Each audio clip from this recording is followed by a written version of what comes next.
ओम नमः शिवाय मित्रों, कैसे हो आप सब।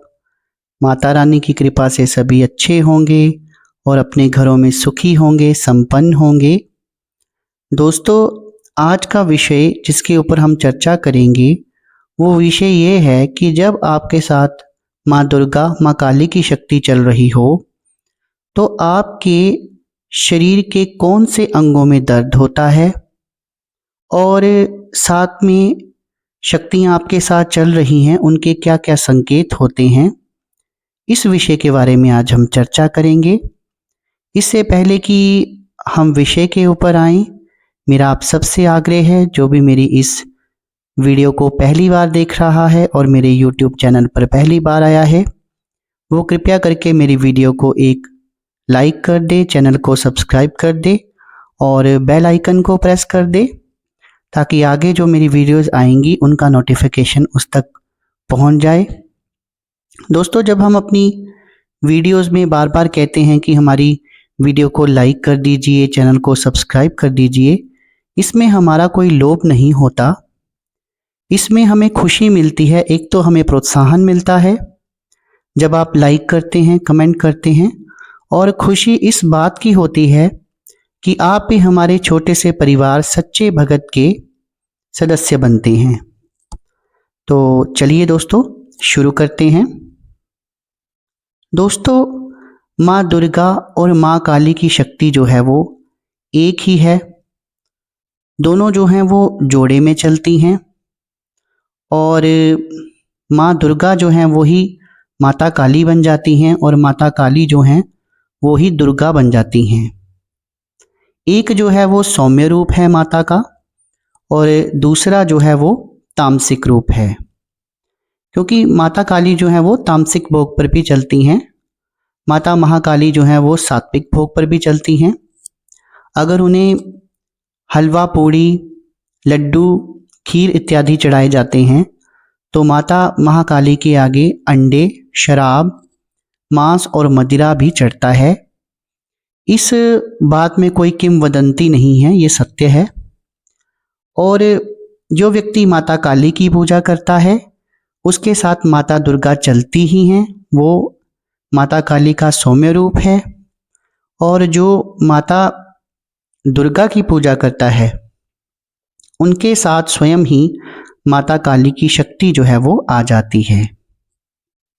तो ये दोनों ही शक्तियाँ जोड़े में चलती हैं। तो मित्रों, अगर आप माता महाकाली की पूजा करते हैं तो आपको चाहिए कि आप माता दुर्गा की पूजा भी साथ में ही करें। और इसका मैं आपको एक छोटा सा उपाय बताता हूँ। अगर आप उसे करेंगे तो उससे दोनों शक्तियाँ जो हैं वो साथ में चल पड़ती हैं। जब भी आप पूजा पाठ करें, अगर आप मान लीजिए माता महाकाली के भगत हैं और उनकी मूर्ति आपने अपने मंदिर में रखी हुई है, तो आप एक छोटी सी प्रतिमा, चाहे वो फोटो हो, चाहे वो छोटी मूर्ति हो, माँ दुर्गा की भी साथ में रख लें ताकि दोनों शक्तियाँ चलें। और एक चीज़ आप साथ में और कर सकते हैं कि जैसे ही आपने पूजा पाठ किया तो साथ में आप एक बार दुर्गा चालीसा पढ़ लें और एक बार काली चालीसा पढ़ लें। इससे क्या होता है दोस्तों कि दोनों ही शक्तियाँ जो हैं वो चल पड़ती हैं और कोई नकारात्मकता जो है वो आपके ऊपर अटैक ना करे। उसके लिए एक बार आप भैरव कवच का पाठ कर सकते हैं। तो ये जानकारी जो है बहुत महत्वपूर्ण जानकारी है। अगर आप कुछ भी नहीं करते, आप केवल माता काली का, माता दुर्गा का चालीसा रोज पढ़ते हैं और भैरव कवच लगाकर पढ़ते हैं, तो इतनी भक्ति से ही दोनों शक्तियां जो हैं वो आपके साथ चल पड़ती हैं। तो दोस्तों, जैसे ही आप नए नए भगत बनते हैं और ईश्वर आपके अंदर, आपके शरीर में ऐसा परिवर्तन लाते हैं कि आप भक्ति मार्ग पर आगे बढ़ते हैं और आप देवी, चाहे देवी दुर्गा हैं, चाहे माता महाकाली हैं, उनके मंत्रों का जाप करना शुरू करते हैं, तो सबसे पहले क्या परिवर्तन आता है कि आपका शरीर बहुत ही भारी हो जाता है। कई बार आप मशीन के ऊपर वेट करते हैं तो आपका शरीर जो है देखने में इतना नहीं होता, पर आपका भार जो है वो ज़्यादा दिखता है। तो शरीर बहुत भारी हो जाता है, शरीर पे वज़न बहुत पड़ जाता है, क्योंकि दोनों शक्तियाँ एक साथ चल रही होती हैं। और साथ में शरीर आपको ऐसा लगेगा, आप सारा दिन इतना काम करेंगे, काम करते हैं और मतलब जैसे चुस्त रहते हैं, पर फिर भी शरीर जो है वो थका थका सा लगेगा आपको। आप ऑफिस जा रहे हैं, अपनी दिनचर्या के काम कर रहे हैं, आपकी हेल्थ भी ठीक है, आप सैर पर जाते हैं, हेल्दी खाना खाते हैं, लेकिन फिर भी शरीर में थकावट थकावट सी महसूस होगी। आप हमेशा यही कहेंगे कि शरीर मेरा थका रहता है। तो ये बहुत बड़ा संकेत होता है कि माँ दुर्गा, माँ काली दोनों की शक्तियाँ आपके साथ चल रही हैं। एक संकेत ये भी है कि अंगों में दर्द होना, शरीर के कुछ प्रमुख अंगों में दर्द होना। जैसे कि मान लीजिए कि आप माँ दुर्गा के मंत्रों का जाप कर रहे हैं, या माता काली का जो है मंत्र, जो है मूल मंत्र, उसका जाप कर रहे हैं, और ये जो दीक्षा है आपको गुरु द्वारा दी गई है। क्योंकि जब गुरु जो हैं वो दीक्षा देते हैं तो आपका मार्गदर्शन होता है, आपको एक उचित मार्ग मिलता है, और माता महाकाली और माता दुर्गा की शक्ति भी नियंत्रित होती है। क्योंकि इस शक्ति का नियंत्रीकरण कैसे करना है, मंत्रों का जाप कैसे करना है, विधि विधान कैसे करना है, इसका रास्ता केवल और केवल गुरु ही हमको दिखा सकते हैं। तो होता क्या है कि गुरु द्वारा बताए गए मार्ग पर जब आप चलते हैं, मंत्रों का जाप करते हैं, तो आपके सिर में दर्द रहता है, सिर में खिंचाव हो सकता है, सिर पे ऐसे लगता है जैसे कीड़ियां चल रही हों। तो आप समझ लीजिए कि आज्ञा चक्र आपका जो है बहुत जल्दी खुलने वाला है, आपकी कुंडलिनी शक्ति जो है वो जागृत होने वाली है।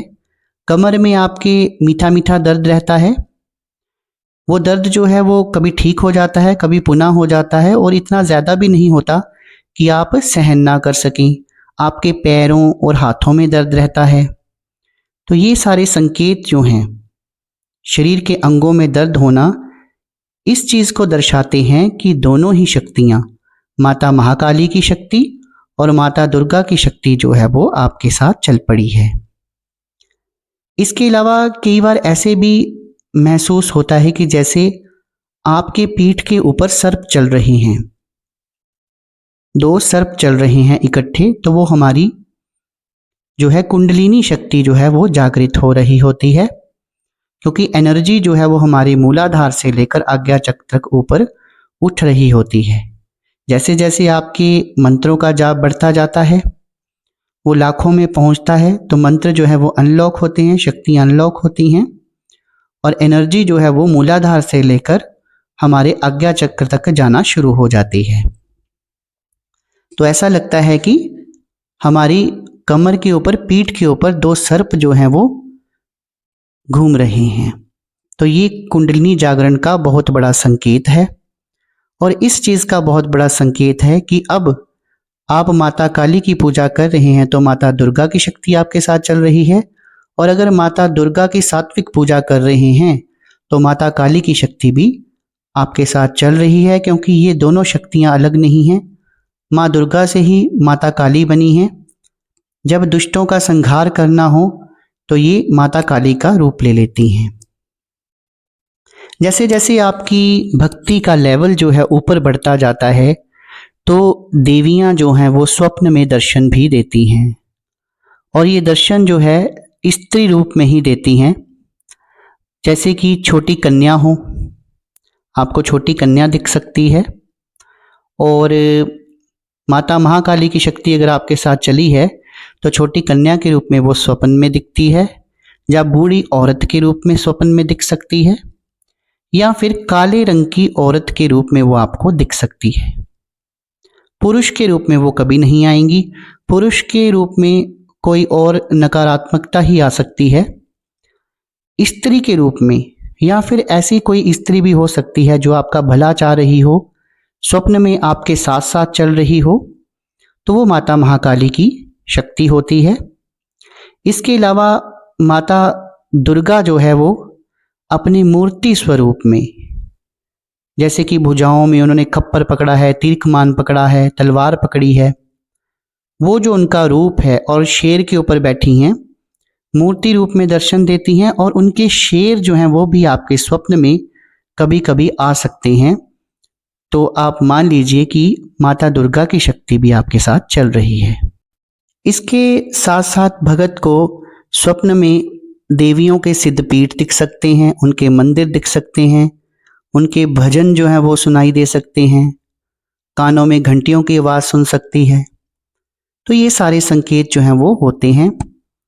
तो जब ये संकेत मिले तो आप मान लीजिए कि दोनों ही शक्तियां जो है आपके साथ चल पड़ी हैं और सुबह उठकर नहा धोकर आपने देवियों की मूर्तियों के आगे धूप दीप करके और पंचोपचार से उनकी पूजा करके उनको ये धन्यवाद देना है कि मैं बहुत धन्य हूँ कि आपने मुझे स्वप्न में दर्शन दिए, क्योंकि प्रत्यक्ष दर्शन कोई भी देवी देवता बहुत जल्दी नहीं देते हैं, वो अप्रत्यक्ष रूप से ही दर्शन देते हैं। मैं आशा करता हूँ आज जो मैंने आपको जानकारी दी है वो जानकारी आपको पसंद आई है, और अगर आपको जानकारी अच्छी लगी हो तो मेरी वीडियो को एक लाइक कर दें, चैनल को सब्सक्राइब कर दें।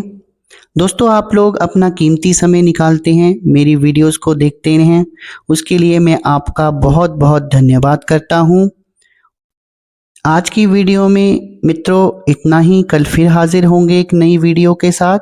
शुभ रात्रि, जय माता दी।